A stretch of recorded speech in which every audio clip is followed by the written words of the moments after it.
Welcome to Man Does Tech, where I solve the problems you didn't even know you had. In this video, I will explain how to use Bloomberg for research. To begin, log into the terminal and use the command line to search for specific functions or assets. For example, type IBM US Equity and press Go to view IBM stock data.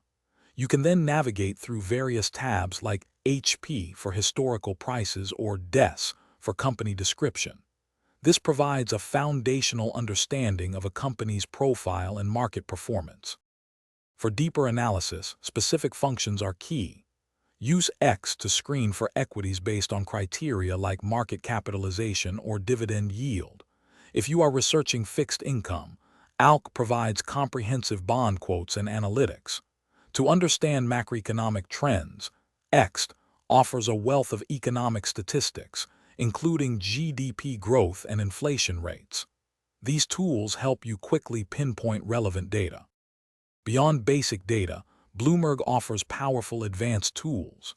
Set up custom watch lists using WL to track your portfolio or potential investments.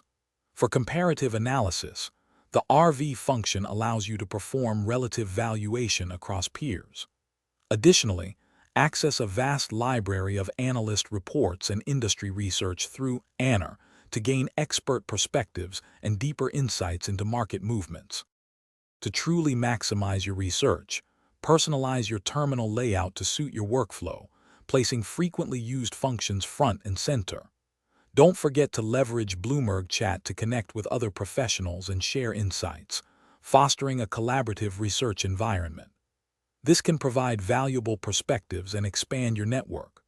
Also, for a fresh car, check the description for a link to Little Trees, Black Ice, and other great deals. Thanks for watching. If you found this helpful, don't forget to like and subscribe.